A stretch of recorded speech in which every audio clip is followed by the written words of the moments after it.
ইসলামও লালন করি, আবার সাথে তো কুফরও লালন করি। That is the real crisis. এটাই হচ্ছে শেষ কথা, আমার মেসেজ শেষ। এই জায়গায় আপনাকে হাত দিতে হবে। এখন কিভাবে হাত দিবেন? আসেন, যেহেতু এই সমাজটা জাহেলিয়তের, এরা শিরকে লিপ্ত আছে, আসেন আমরা এদের সাথে একটা যুদ্ধ জিহাদ শুরু করে দিই। আমরা কি বলেন? এটা করবেন নাকি? আলজেরিয়াতে করা শুরু করছিল। কি করা শুরু করছিল? এক চাটিয়ে তারা সবাইকে মারা শুরু করছে। এটা হচ্ছে আইএস এর কোন কেউ যদি সমর্থক থাকেন আমার কথাটা শুনে নেবেন, নিজেরা বেশি ইসলামকে বেশি বুঝে ফেলিয়েন না। আইএস এর কথা হচ্ছে সব যেহেতু জাহেলিয়াত, সবার গলা ডলা কেটে সবগুলোকে কি সাফ করে দেয়, এদের দরকার নেই। ঠিক আছে? যত মসজিদ আছে পৃথিবীতে সবগুলো মসজিদে যারা, আর যত লোক সব মুরতাদ। আমি জিজ্ঞেস করলাম কারা কারা, আমি বলে আপনি হলেন সেমি মুরতাদ। তো আমি কেন সেমি মুরতাদ?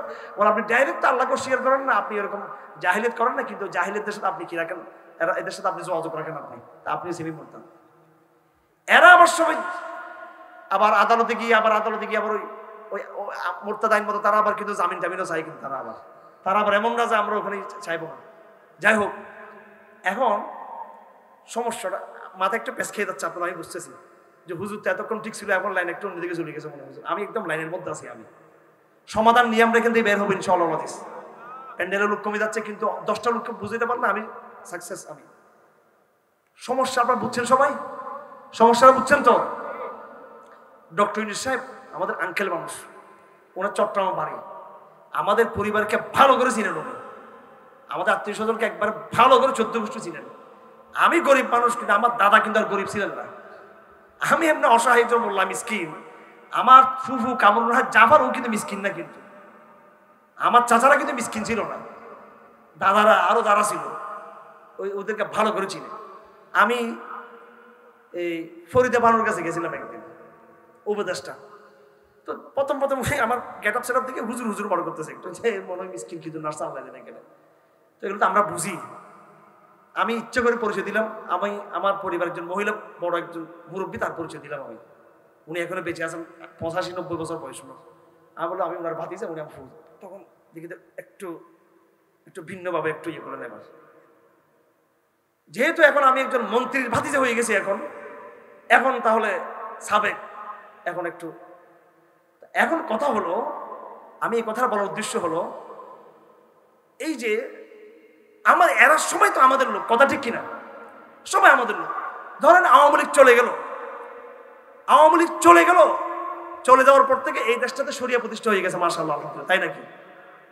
আগে ছিল ইন্ডিয়ান জাহেলিয়ত, শাহবাগী, আর এখন ঠান্ডা আমাদের সূক্ষ্ম চিকন আমেরিকান জাহেলিয়ত ঢুকে গেছে বাংলাদেশের ভিতরে। আমার 10 বছর আগের বক্তব্য দেখুন, 12-14 বছর আগের বক্তব্য দেখুন, খুঁজে পাবেন। আওয়ামী লীগ চলে যাবে, হাসিনা চলে যাবে, এই দেশে ডেইলি স্টার থাকবে, প্রথম আলো থাকবে, এনজিও থাকবে। কয়েকদিন আগে এই যে নারী সংস্কার কমিশনে যার প্রস্তাব দিয়েছে, সবগুলো হচ্ছে এনজিওদের প্রস্তাব। সুতরাং হাসিনা চলে যাওয়াতে সমস্যার সমাধান হয়েছে নি? হয়েছে। এখন এরা কারা? ইনারা কারা? এরা কে? আপনি বলবেন যে এরা আমাদের শত্রু। ভাই, এরা আমাদের শত্রু না, এরা আমাদের ঘরের লোক সবাই, কথা ঠিক কিনা? এদের নাম হচ্ছে কখনো আওয়ামী লীগ, কখনো বিএনপি, কখনো সুশীল, কখনো এক একটা। এরা কারা? এরা আমার চাচা, আমার ফুফু, আপনার আত্মীয় স্বজন, কথা ঠিক কিনা? আমরা তাগুত বললে, জাহিলিয়ত বললে আমরা রাষ্ট্রকে টার্গেট করি। ভাই, রাষ্ট্রটা আসছে কোত্থেকে? সমাজ থেকেই তো, কথা ঠিক কিনা? হাসিনা তো চলে গেছে, আসছে নতুন সেট আপে যারা আসছে ওরা কারা? এই সমাজ থেকে তো উঠে আসছে, আপনারাই আপনজন, কথা ঠিক কিনা? আপনাদের খেয়াল করবেন, আপনার আত্মীয় স্বজন যারা আছে ওরা কি ইসলামকে ভালোবাসে?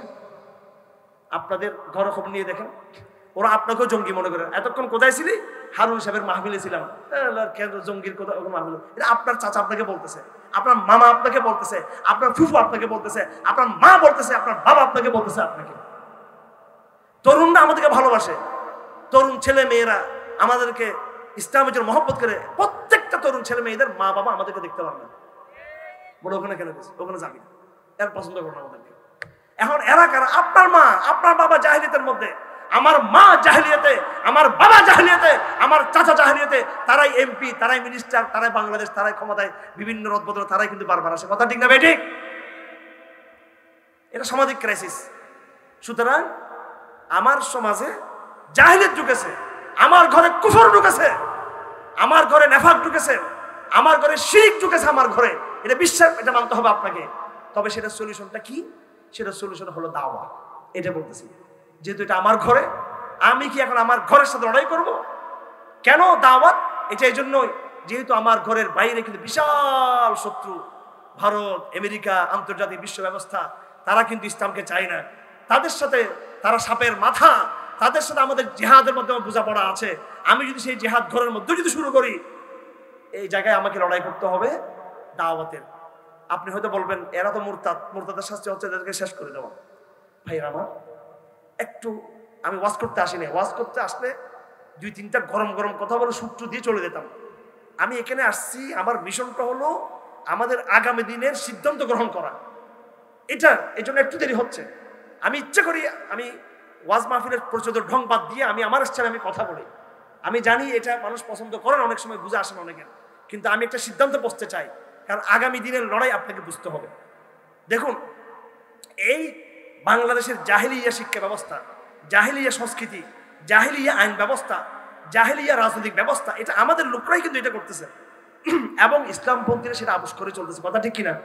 আপোষ করতেছে কিনা? নির্বাচনে যাওয়া আসা এটা একটা আপোষ। এটা আমি একদম, আমার বড় ভাই এখানে আছেন, আমি জাস্ট একটা নসিহত শুরু করতেছি। আমরা প্রথমে যাব রাষ্ট্রকে সংস্কার করার জন্য। আমরা ইসলামপন্থীর ইলেকশনে সবাই মিললেও কি হবে? আমরা সবাই মিলেও কি আমরা কোনোদিনও 200 সিট পাবো? কোনোদিনও আমরা 50টাও পাবো না, 25টাও পাবো না। আমরা হয়তো স্বপ্ন দেখতেছি আমরা, ওরা আসুক তখন আপনারা দেখবেন। এখন তো আমি বুঝতে পারবো না, সামনে দেখা যাবে। তারপর যারা যাচ্ছেন আমরা বিরোধ করতেছি না, আপনারা যান, কিন্তু আপনার মূল কাজ কিন্তু ইলেকশন করা নয়। আপনার মূল কাজ হচ্ছে তাদের কাছে গিয়ে তাদেরকে তৌহিদের দাওয়াত। এটা মূল কাজ ছিল আপনার। মুর্শিদ আল ফেসানি ইলেকশন করেছিলেন, তিনি দাওয়াত দিয়েছেন আকবরকে, দাওয়াত দিয়েছেন জাহাঙ্গীরকে, দাওয়াত দিয়েছেন তিনি আরেকজনকে, হ্যাঁ, বাদশা আলমগীর রাব্বাকে তিনি দাওয়াত দিয়েছেন, হ্যাঁ, শাহজাহানকে দাওয়াত দিয়েছেন। ফল হয়েছে কি হয় নাই?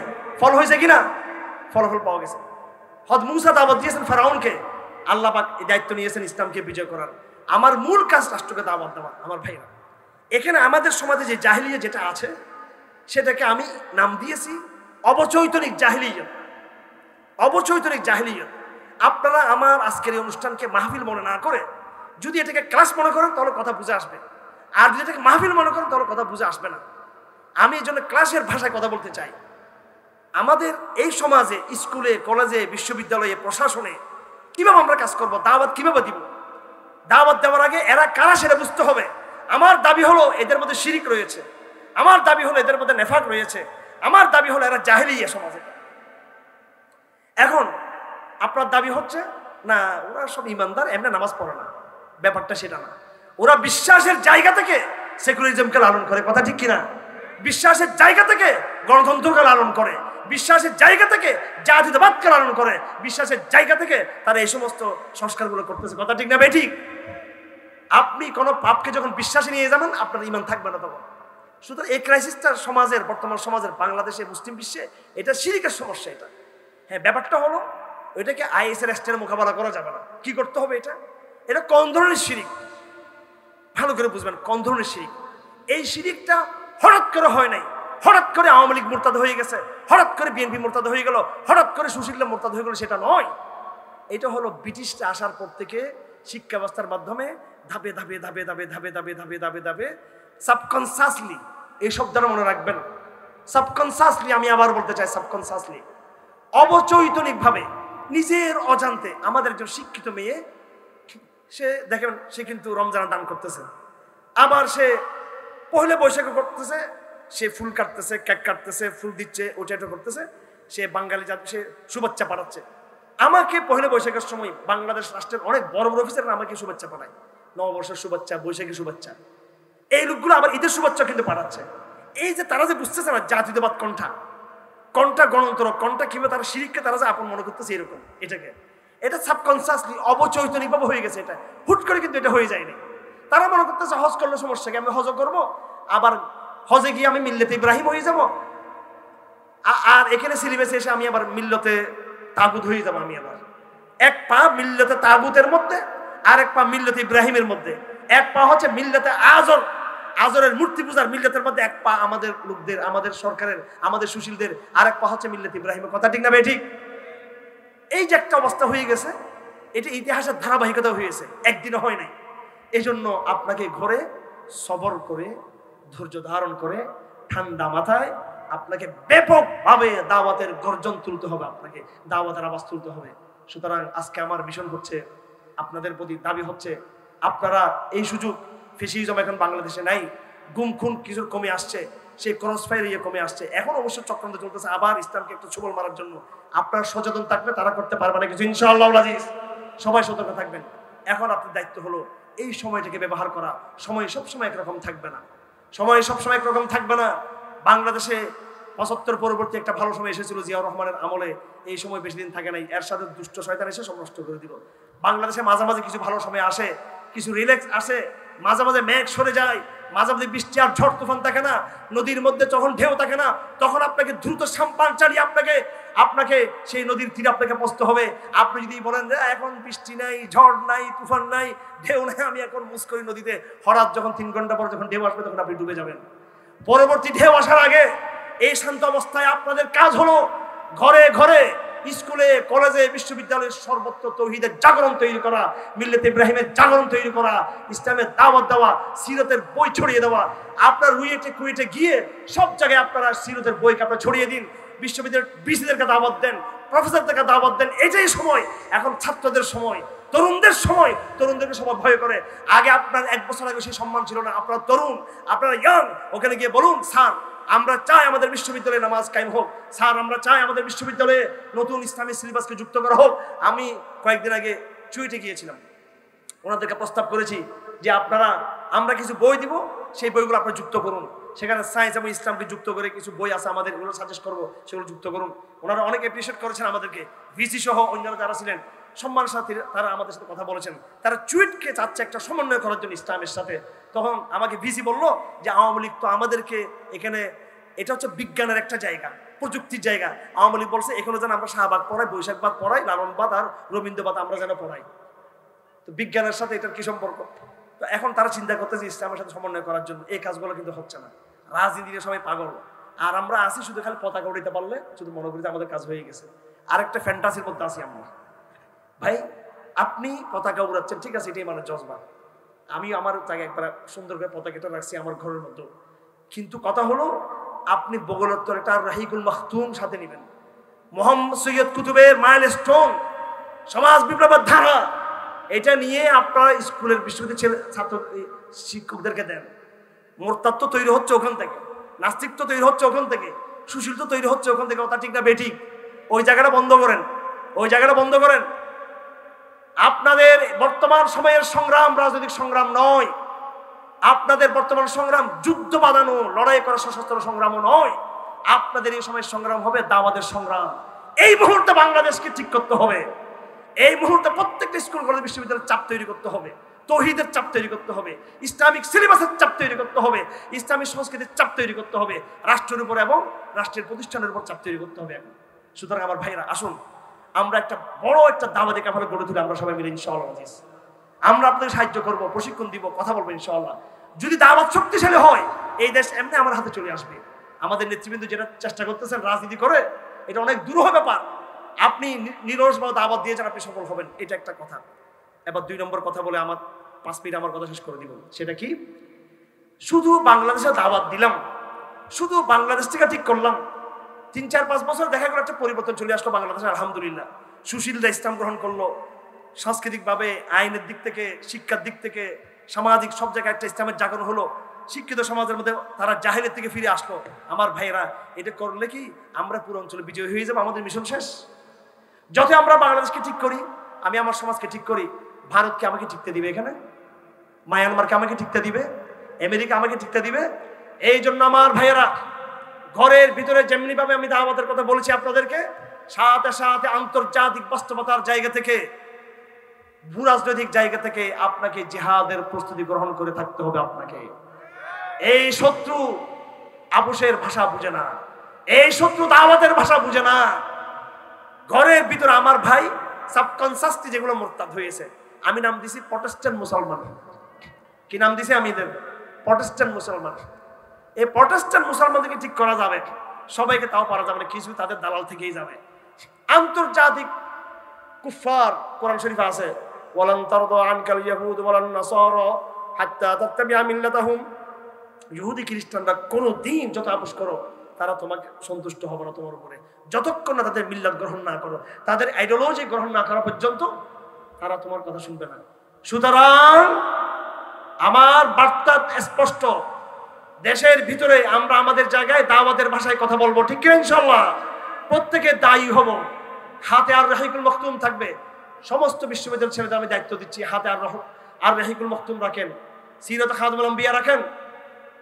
বিশ্ববিদ্যালয়ের শিক্ষকরা এমন কোন শিক্ষক পাবেন না যে শিক্ষক সৈয়দ সুলাইমান নদভীর পায়গামে মুহাম্মাদি একটা কিতাব আছে, ওই কিতাবটা পড়লে কোন শিক্ষক নাস্তিক থাকতে পারবে না।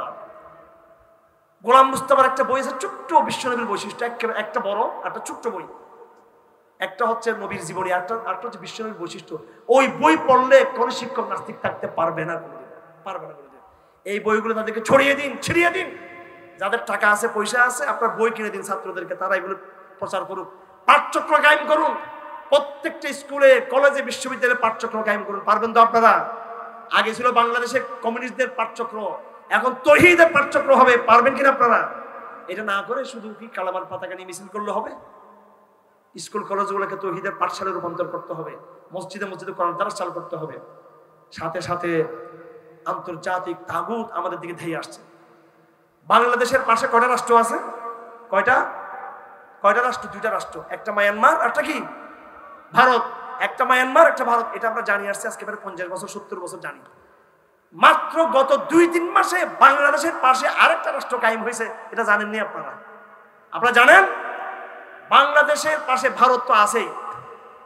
বাংলাদেশের বান্দরবনের সীমান্ত এলাকায় আর মায়ানমার সরকার নাই, এখন আরকান আর্মির সরকার হয়ে গেছে। এখন মায়ানমার আর্মির চেয়ে আরো বেশি স্মার্ট, আরো বেশি ভয়ঙ্কর এরা।